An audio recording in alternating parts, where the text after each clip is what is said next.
आज हम ICSE class 9th के जावा विथ ब्लूजे इस सब्जेक्ट का 7th चैप्टर देखने वाले हैं, कंडीशनल स्टेटमेंट्स इन जावा। तो इसका जो लर्निंग स्कोप है वो मैं आपको पढ़ के दिखाता हूँ।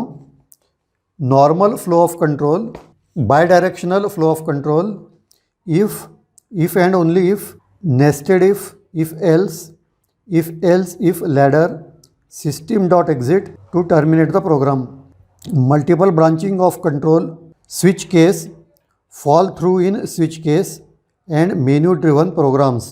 तो यहाँ देखें, फ्लो ऑफ कंट्रोल जो है वो 3 तरह का हो सकता है, नॉर्मल, बाई डायरेक्शनल और मल्टीपल ब्रांचिंग। अब तक हमने जितने भी प्रोग्राम देखे हैं उनमें प्रोग्राम की जो लाइनें हैं एक के बाद एक एग्जीक्यूट होती हैं, तो उसको कहते हैं नॉर्मल फ्लो ऑफ कंट्रोल।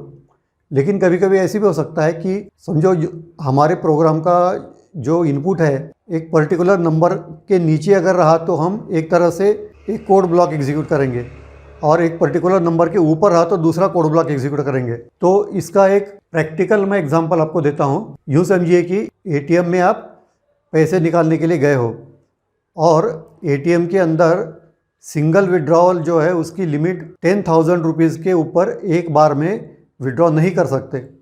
तो जो एटीएम बनाने वाले हैं उनको जो कोड लिखना होता है वो इस तरह से होता है कि जैसे यूज़र को पूछा जाता है कि एंटर द अमाउंट, तो अगर यूज़र ने समझो 10,000 लिखा तो with in the permissible limit होगा, और फिर आगे जो है वो उसकी प्रोसेसिंग होके आपको पैसे मिल जाएंगे।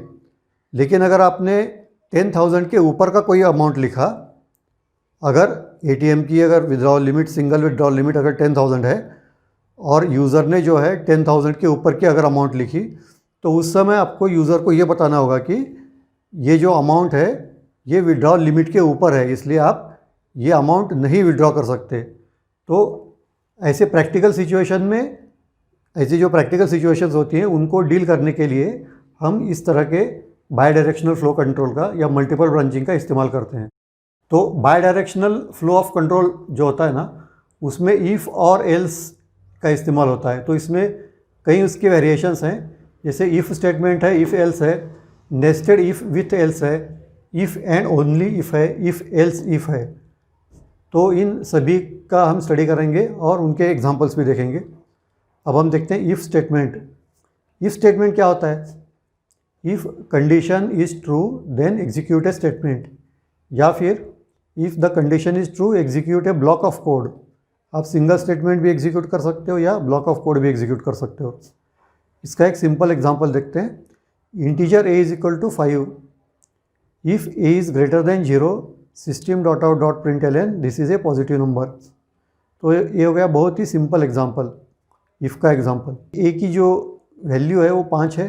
अगर a इज़ ग्रेटर देन 0, यानी यहाँ पे a जो है 0 से बड़ा है, इसलिए क्या होगा, ये आगे का जो स्टेटमेंट है वो एग्जीक्यूट होगा। अगर a की वैल्यू -5 होगी तो क्या होगा, ये स्टेटमेंट एग्जीक्यूट नहीं होगा। तो ऐसे हम इस स्टेटमेंट का इस्तेमाल कर सकते हैं।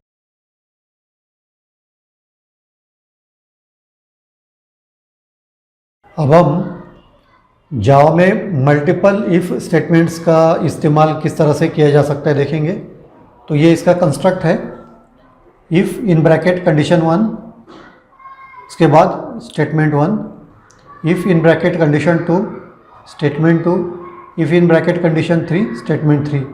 यहाँ पर स्टेटमेंट के बाद में हम सेमीकोलन दे सकते हैं। आपके प्रोग्राम में जितने कंडीशंस होंगे उतने कंडीशंस आप यहाँ पे लिख सकते हो, और उसके बाद एग्जीक्यूट होने वाले स्टेटमेंट्स भी आप यहाँ पे लिख सकते हो। तो अब हम इसका एक एग्जांपल देखेंगे ब्लूजे के कंपाइलर में। तो ब्लूजे का कंपाइलर या ब्लूजे की आईडी खोलिए और उसके अंदर एक नया प्रोजेक्ट क्रिएट कीजिए और उसके अंदर एक नया क्लास बनाइए। यहाँ पे इस क्लास को मैंने चेक इफ़ नाम दिया है।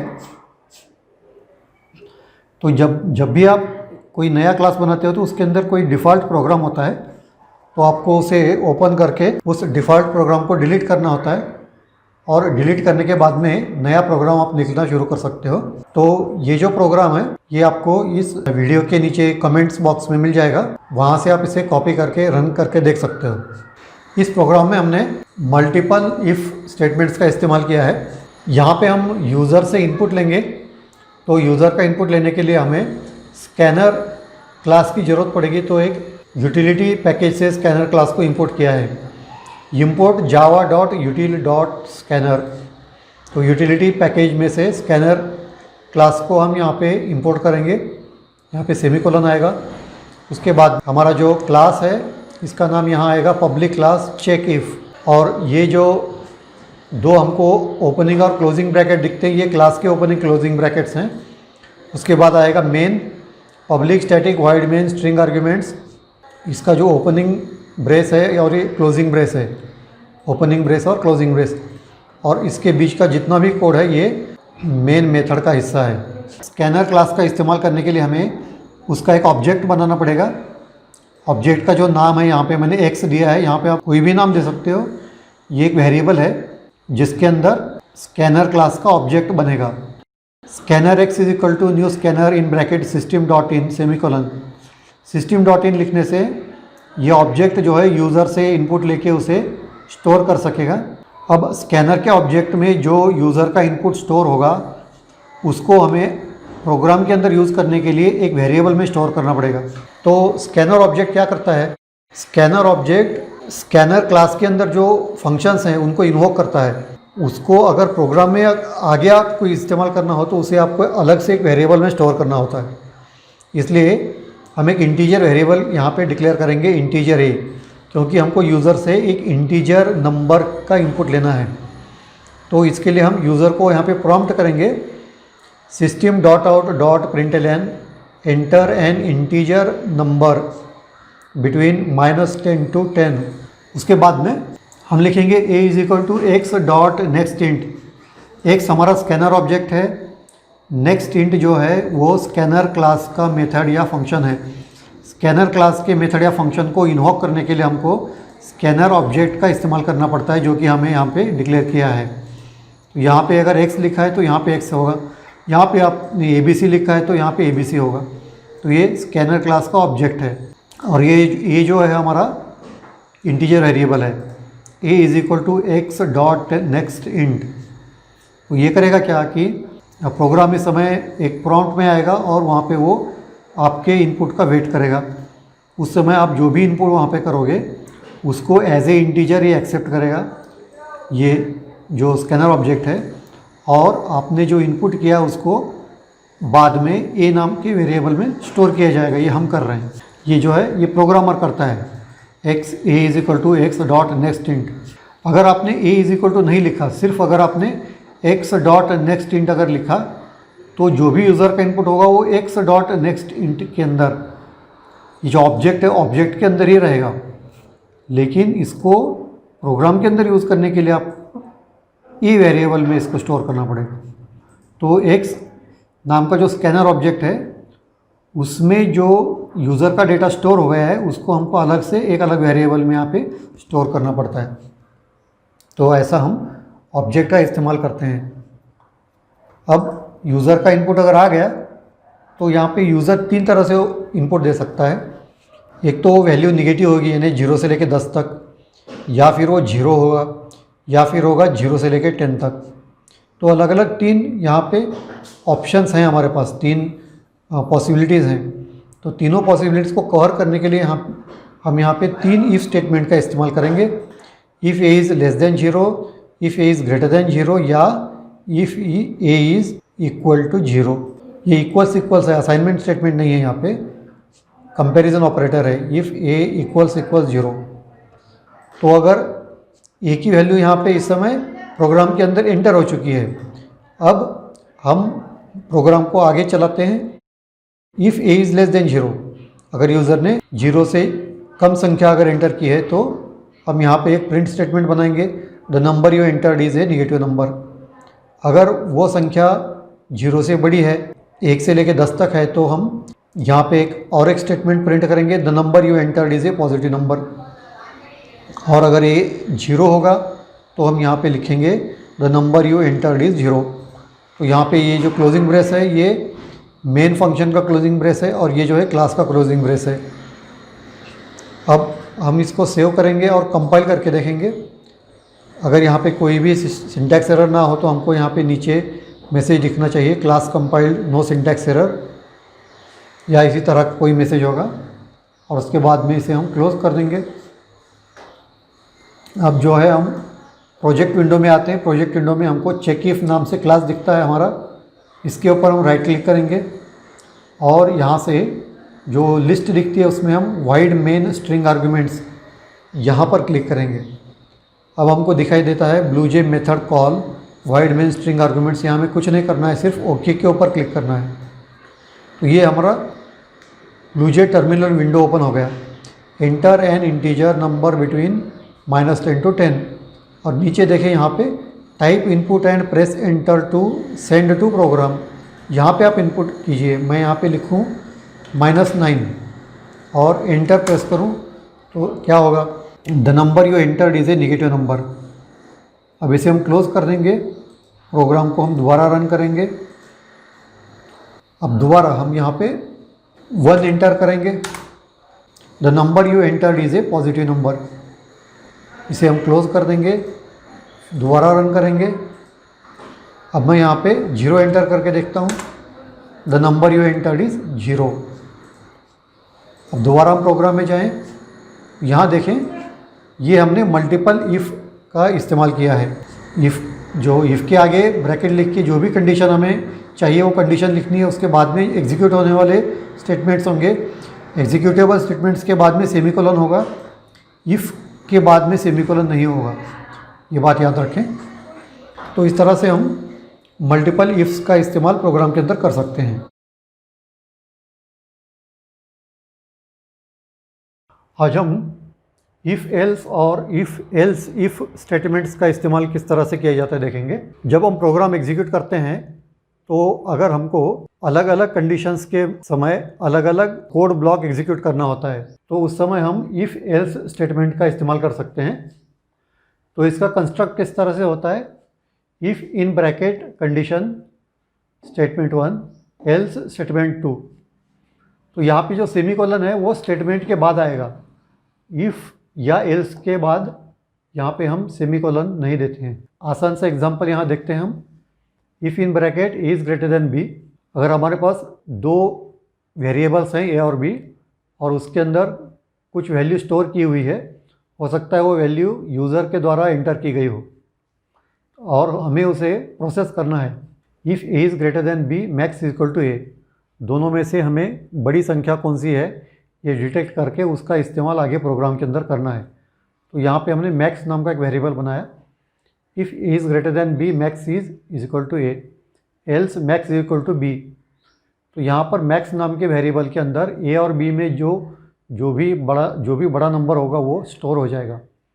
तो यहाँ पे दो कंडीशंस हैं, तो दो कंडीशंस के लिए अलग अलग स्टेटमेंट्स एग्जीक्यूट करने के लिए हम इफ़ एल्स का इस्तेमाल करते हैं। समझिए, मान लेते हैं कि दो से ज़्यादा अगर कंडीशन हो तो क्या करेंगे, उस समय हम इफ़ एल्स इफ़ का इस्तेमाल कर सकते हैं। इसका कंस्ट्रक्ट इस तरह से है, if condition 1 statement 1 else if condition 2 statement 2 else statement 3। तो यहाँ पे हम तीन कंडीशंस को हम यहाँ पे काउंटर कर सकते हैं। उदाहरण के लिए इसी का उदाहरण लेते हैं। If A is greater than B, तो यहाँ पे हम प्रिंट करेंगे A is greater than B else if in bracket B is greater than A. तो यहाँ हम प्रिंट करेंगे B is greater than A. Else अगर ए और बी दोनों समान है, अगर ना ए बी से बड़ा है ना बी ए से बड़ा है, उस समय क्या होगा, ए और बी दोनों इक्वल होंगे। तो यहाँ पे एल्स आएगा, else a and b are equal. तो हम यहाँ पे तीन कंडीशंस को काउंटर कर सकते हैं। अगर तीन से ज़्यादा अगर कंडीशंस हों तब भी हम इसका एल्स इफ का अनेक बार इस्तेमाल कर सकते हैं। इसको कहते हैं इफ़ एल्स इफ लैडर। तो वो कैसे होगा, if in bracket condition 1 statement 1 else if condition 2 statement 2 else if condition 3 statement 3 else if condition 4 statement 4 और अंत में एल्स स्टेटमेंट 5। इस तरह से एल्स इफ को हम मल्टीपल टाइम्स भी इस्तेमाल कर सकते हैं। अब हम इफ़ एल्स इफ का एक एग्जांपल देखेंगे। इसके लिए आप ब्लूजे के कंपाइलर में एक नया प्रोजेक्ट बनाइए और उसके अंदर एक नया क्लास बनाइए। इस क्लास का नाम मैंने इफ़ एल्स इफ एग्जांपल ऐसे दिया है और फिर इसके आइकॉन पर डबल क्लिक कीजिए और फिर उसके अंदर जो डिफ़ॉल्ट प्रोग्राम होगा उसको सेलेक्ट ऑल करके डिलीट कर दीजिए और उसके अंदर ये प्रोग्राम पेस्ट कीजिए। ये प्रोग्राम आपको इस वीडियो के नीचे कमेंट बॉक्स में मिल जाएगा। तो ये प्रोग्राम जो एग्ज़ाम में हमको मार्क्स मिलते हैं उस मार्क्स के हिसाब से जो ग्रेडिंग की जाती है उसका एक प्रोग्राम है।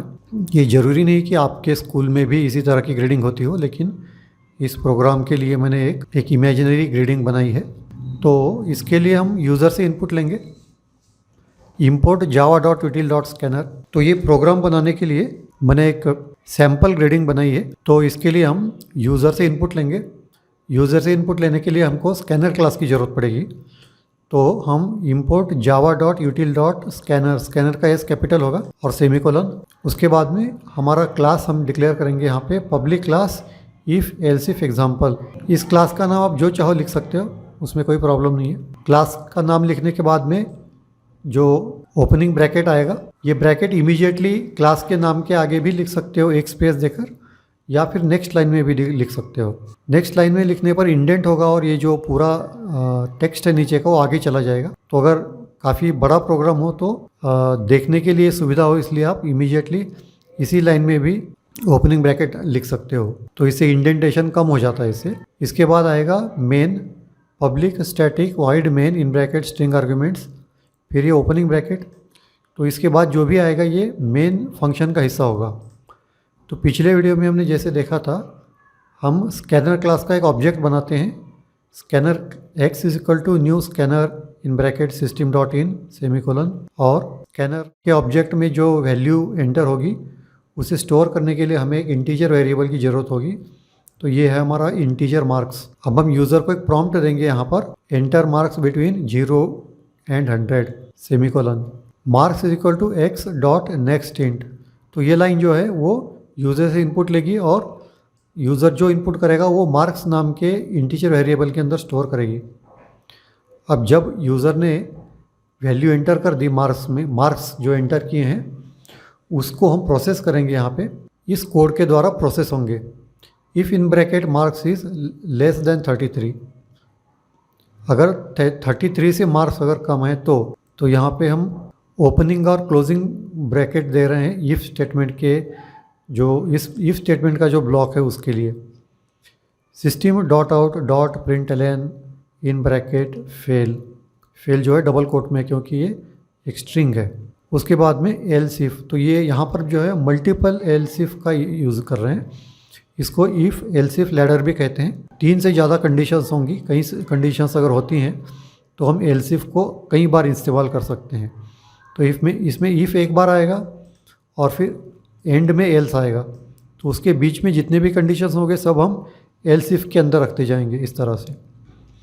तो else if marks is greater than equal to 33 and marks is less than 50, तो इसके बाद में डी ग्रेड आएगा, सी ग्रेड आएगा, बी ग्रेड आएगा, ए ग्रेड आएगा, ए प्लस आएगा। इस तरह से एक सैम्पल प्रोग्राम है ये।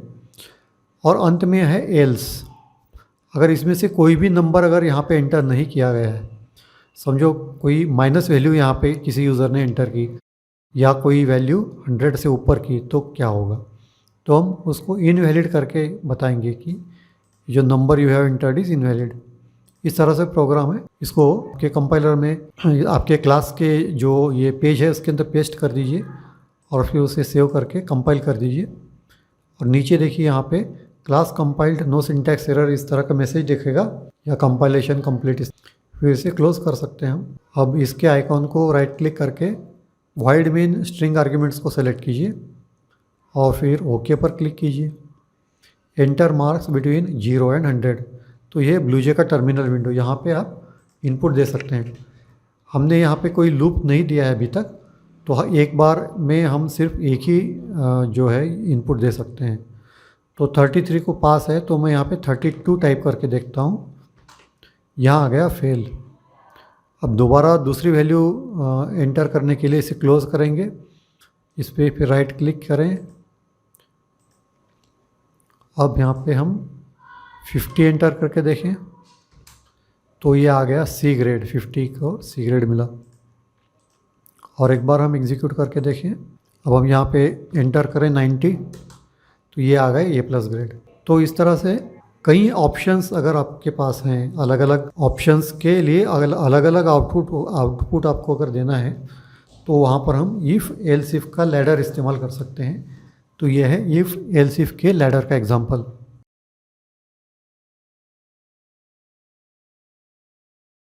अब हम नेस्टेड इफ विथ एल्स देखेंगे।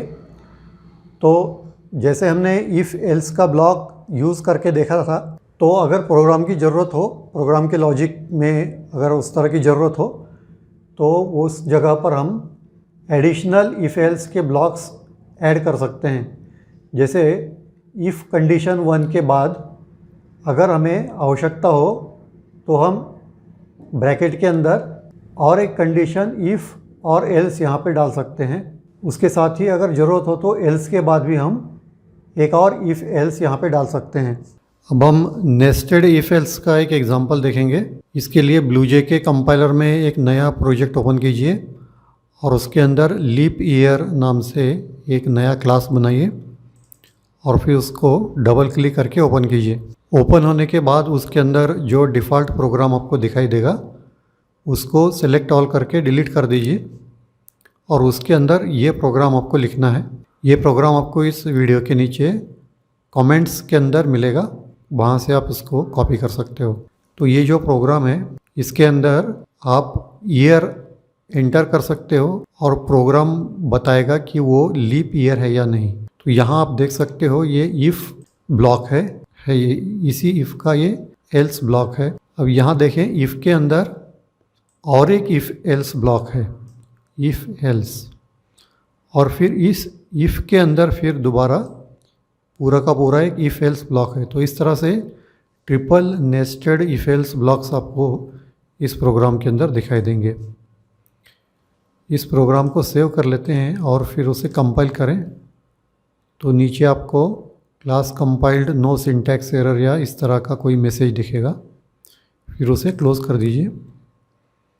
ब्लूजे के विंडो में लीप ईयर के ऊपर राइट क्लिक कीजिए और वाइड मेन स्ट्रिंग आर्ग्यूमेंट्स को सिलेक्ट कर लीजिए। इसके बाद ओके पर क्लिक कीजिए। यहाँ पर हम ईयर एंटर करते हैं। हम 2021 एंटर करेंगे, नॉट ए लीप ईयर। अब इसको क्लोज़ करते हैं और प्रोग्राम को दोबारा रन करते हैं। अब हम 2024 एंटर करेंगे।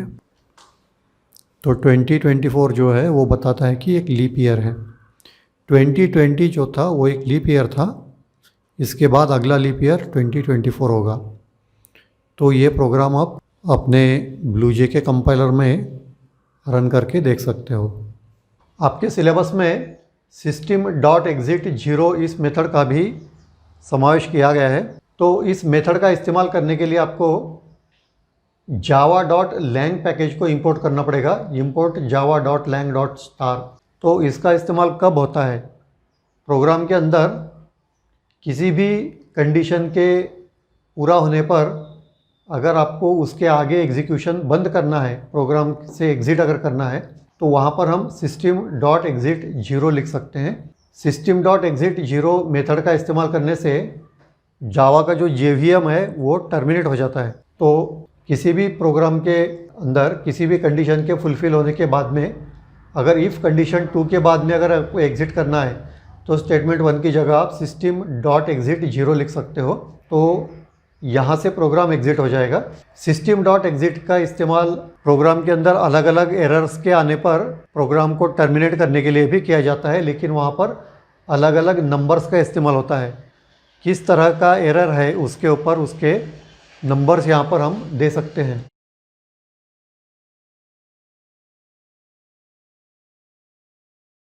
अब तक हमने bidirectional flow of control देखा इफ़ एल्स के माध्यम से। तो इफ़ और एल्स, इफ़ कंडीशन 1, इफ़ के बाद एक ब्लॉक ऑफ कोड एग्जीक्यूट होता है, एल्स के बाद दूसरा ब्लॉक ऑफ कोड एग्जीक्यूट होता है। तो एक बार में हम सिर्फ 2 तरह से हम कंट्रोल का फ्लो कर सकते हैं, लेकिन एक साथ कई कंडीशंस को अगर हमको हैंडल करना है तो इसके लिए हम स्विच केस का इस्तेमाल कर सकते हैं। स्विच केस का सिंटैक्स इस तरह से है, switch in bracket control variable, और ये ओपनिंग ब्रेस और curly brace, case 1 colon block 1, case 2 colon block 2, case 3 colon block 3, default colon block 4। यहाँ पे स्विच का एस जो है वो स्मॉल लेटर्स में है, इन ब्रैकेट कंट्रोल वेरिएबल। तो प्रोग्राम के अंदर हमको कोई वेरिएबल डिक्लेयर करना पड़ता है स्विच का इस्तेमाल करने के लिए। तो हो सकता है वो इंटीजर ए हो या कैरेक्टर ए हो। आप ये वेरिएबल जो है इंटीजर वेरिएबल भी इस्तेमाल कर सकते हो, कैरेक्टर भी इस्तेमाल कर सकते हैं। अगर आप यूज़र से इनपुट ले रहे हो तो अगर आप न्यूमेरिक इनपुट ले रहे हो तो आपको इंटीजर वेरिएबल यहाँ पे डिक्लेयर करना पड़ेगा। और अगर आप यूज़र से कैरेक्टर इनपुट चाहते हो जैसे ए बी सी वगैरह, तो control variable will be a character variable. तो आप नंबर्स या कैरेक्टर्स दोनों में से किसी को भी स्विच स्टेटमेंट के कंट्रोल वेरिएबल की तरह इस्तेमाल कर सकते हो। अब यहाँ पे केस 1, अगर कंट्रोल वेरिएबल न्यूमेरिक है तो न्यूमेरिक में अगर 1 आया तो केस 1 एग्जीक्यूट होगा। लेकिन अगर कंट्रोल वेरिएबल हमारा अगर कैरेक्टर है तो वहाँ पे अगर ए है तो केस ए होगा, ये 1 नहीं होगा उस समय। तो हमको सिंगल कोट्स में ए लिखना होगा, केस ए, केस बी, केस सी। और अगर न्यूमेरिक वेरिएबल्स हैं तो केस 1, केस 2, केस 3, इस तरह से जितनी मर्जी है आप यहाँ पे केसेस बना सकते हो। तो ये जो स्विच का ब्लॉक है, ओपनिंग ब्रैकेट और क्लोजिंग ब्रैकेट, तो ये इतना हिस्सा जो है वो स्विच ब्लॉक हो गया। और कोई भी एक केस अगर एग्जीक्यूट होता है कंट्रोल वेरिएबल में नंबर एंटर होने के बाद, तो उस ब्लॉक के बाद में हमें दूसरे केसेस में जाने की ज़रूरत नहीं पड़ती। तो उस समय हम ब्रेक स्टेटमेंट का इस्तेमाल कर सकते हैं। तो ब्लॉक के बाद हम ब्रेक यहाँ पे लिखेंगे तो जो कंट्रोल जो है वो इस ब्लॉक के बाहर चला जाएगा। अगर हमने ब्रेक स्टेटमेंट का इस्तेमाल नहीं किया तो केस 1 के बाद में केस 2 एग्जीक्यूट होगा, इस तरह से। तो इसको कहते हैं फॉल थ्रू। और अगर कंट्रोल वेरिएबल में जैसे हमने यूज़र को कहा कि हमारे पास 3 केसेस हैं तो 1, 2 या 3 में से कोई एक ऑप्शन एंटर करें, और अगर यूज़र ने 4 एंटर किया तो 4 तो हमारे 4th केस हमारे पास नहीं है, इसलिए हमको एक डिफ़ॉल्ट केस बनानी पड़ती है। डिफ़ॉल्ट केस हर एक स्विच ब्लॉक में हमको एक डिफ़ॉल्ट केस तैयार करनी पड़ती है, डिफ़ॉल्ट कोलन। और उसके बाद में यहाँ पे जो है वो यूज़र को आप इन्फॉर्मेशन दे सकते हैं कि आपने जो है गलत ऑप्शन एंटर किया है। अब हम स्विच केस के एग्जांपल्स देखेंगे। पहले जावा के कंपाइलर में एक नया क्लास बनाइए, उसका नाम दीजिए स्विच केस 1 और फिर उसे ओपन कीजिए। ओपन होने के बाद उसमें जो डिफ़ॉल्ट प्रोग्राम है उसको आप डिलीट कर सकते हैं। इसके लिए कंट्रोल ए प्रेस करके डिलीट प्रेस कीजिए तो वो जो डिफ़ॉल्ट प्रोग्राम है वो डिलीट हो जाएगा। उसके बाद वहाँ पर आपको ये प्रोग्राम आप पेस्ट कर सकते हैं, ये आपको वीडियो के नीचे कमेंट्स में मिल जाएगा। तो यह है हमारा स्विच केस का फर्स्ट एग्जांपल। यहाँ पे हमने जावा का स्कैनर क्लास इंपोर्ट किया है, import java.util.scanner। Public class switch case in bracket public static void main string arguments in bracket integer n। यहाँ पर हमने n नाम का एक इंटीजर वेरिएबल डिक्लेयर किया। Scanner x is equal to new scanner in bracket system.in।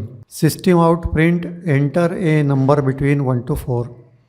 तो हम user को ये मैसेज भेजेंगे कि 1 और 4 में से कोई एक नंबर एंटर कीजिए, और यहाँ पे हम उसे रीड करते हैं n is equal to x dot next int. तो यूज़र ने जो इनपुट दिया है वो n नाम के इंटीजर वेरिएबल के अंदर स्टोर हो जाएगा। और ये है हमारा स्विच ब्लॉक। यहाँ देख सकते हैं हमने लिखा है स्विच n क्या है, यह एक इंटीजर वेरिएबल है और इसकी वैल्यू यूज़र के द्वारा एंटर की जाएगी।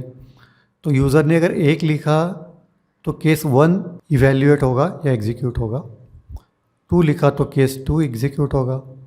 इस तरह से 4 केसेस हमने यहाँ बनाए हैं। ये किस तरह से लिखा जाता है? स्विच जो है ये स्मॉल लेटर्स है, स्विच इन ब्रैकेट n, और ये यहाँ पे ओपनिंग ब्रेस और closing brace. Case small letter में है, केस 1 केस 2 कोलन होगा, इसके बाद case 1 colon, case 2 colon, case 3 colon, case 4 colon और ब्रेक कोलन। केस 1 के बाद जो एग्जीक्यूटेबल स्टेटमेंट यहाँ पर सिर्फ एक है, system out print good morning. और ये केस एग्जीक्यूट होने के बाद में हम स्विच केस के बाहर आ जाएंगे, इसलिए यहाँ पे हमने एक ब्रेक स्टेटमेंट का इस्तेमाल किया है, ब्रेक कोलन। केस 2 के लिए गुड आफ्टरनून है, केस 3 के लिए गुड इवनिंग है, केस 4 के लिए गुड नाइट है। और एक डिफ़ॉल्ट केस भी है, डिफ़ॉल्ट कोलन। अगर यूज़र ने हमने जो केसेस जितने यहाँ पे लिखे हैं इसके अलावा कोई और वैल्यू एंटर की तो उसके लिए रॉन्ग चॉइस। तो इस तरह से हम स्विच केस स्टेटमेंट का इस्तेमाल कर सकते हैं। तो इस प्रोग्राम को कॉपी करके पेस्ट कर लीजिए और फिर उसे सेव कीजिए। उसके बाद में कंपाइल बटन पे प्रेस कीजिए। Class compiled, no syntax errors, अब इसे आप क्लोज कर सकते हैं।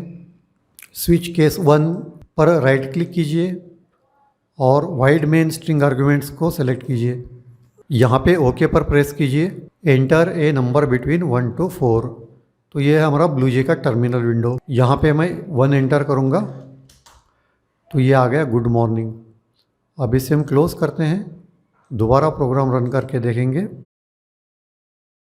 Enter a number between 1 to 4, यहाँ पे मैं 2 एंटर करूँ तो आ गया गुड आफ्टरनून। अब हम और एक बार प्रोग्राम को रन करके देखते हैं। अब मैं यहाँ पे 5 एंटर करके देखूँ क्या होता है। Wrong choice. तो इस तरह से आप स्विच केस का इस्तेमाल कर सकते हो। अब हम टर्मिनल विंडो के आउटपुट को क्लियर करेंगे, इसको क्लोज करेंगे। अब हम स्विच केस का दूसरा एग्जांपल देखते हैं जिसके अंदर नंबर्स के बजाय हम कैरेक्टर्स यूज़र से इनपुट की तरह लेते हैं। तो इसको ओपन करें। इसके लिए एक नया क्लास बनाइए, उसको नाम दीजिए स्विच केस 2 और फिर उसका जो डिफ़ॉल्ट प्रोग्राम उसको डिलीट कर दीजिए और ये प्रोग्राम कमेंट बॉक्स में से कॉपी करके पेस्ट कर दीजिए। ये पहले के प्रोग्राम की तरह ही है, वही प्रोग्राम है, सिर्फ जो यूज़र जो एंटर कर रहा है वो नंबर के बजाय कैरेक्टर होगा। तो इस प्रोग्राम के अंदर चेंजेस क्या होते हैं देखिए।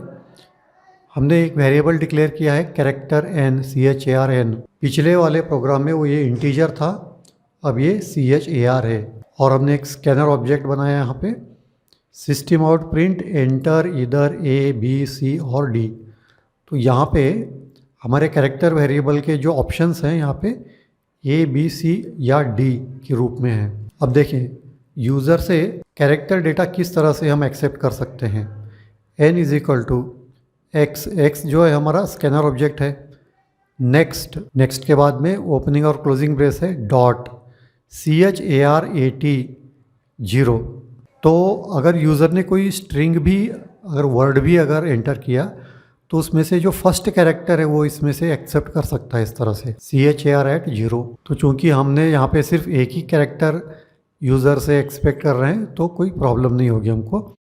n = x dot next dot CHARAT 0। n नाम के कैरेक्टर वेरिएबल के अंदर यूज़र ने एंटर किया हुआ सिंगल कैरेक्टर स्टोर करेगा। अब ये हमारा स्विच स्टेटमेंट, यहाँ पे हमने लिखा स्विच n क्या है, n is a character variable. तो इसका इनपुट जो है वो भी कैरेक्टर होगा, तो या तो ए होगा, बी होगा, सी होगा या डी होगा। तो इस समय हम केस स्टेटमेंट्स कैसे लिखेंगे। Case in single quote A और colon, case single quote B colon, case single quote C colon, case single quote D colon. तो इस तरह से हम कैरेक्टर्स का इस्तेमाल करके भी केस स्टेटमेंट्स लिख सकते हैं। पिछले वाले प्रोग्राम में केस 1, केस 2, केस 3, केस 4 था। तो सेम प्रोग्राम है लेकिन कैरेक्टर्स, नंबर्स की जगह हमने कैरेक्टर्स का इस्तेमाल किया है। अब इसे रन करके देखते हैं। इसे पहले सेव कर लीजिए और कंपाइल कीजिए। Class compiled, no syntax errors. अब इसे क्लोज कर दीजिए। अब स्विच केस 2 पर राइट क्लिक कीजिए और वाइड मेन स्ट्रिंग आर्ग्यूमेंट्स को सेलेक्ट कीजिए। ओके। एंटर इधर A, B, C और D। ये एंटर करके देखें। Good morning. प्रोग्राम को दोबारा रन करें। अब यहाँ पे मैं D एंटर करूँ तो आएगा गुड नाइट। और एक बार प्रोग्राम को एंटर करते हैं तो इस बार हम A, B, C और D में से कुछ भी एंटर नहीं करेंगे, कुछ और एंटर करेंगे जैसे E। तो ये आ गया रॉन्ग चॉइस। तो इस तरह से स्विच केस का हम कैरेक्टर्स इनपुट के साथ भी इस्तेमाल कर सकते हैं।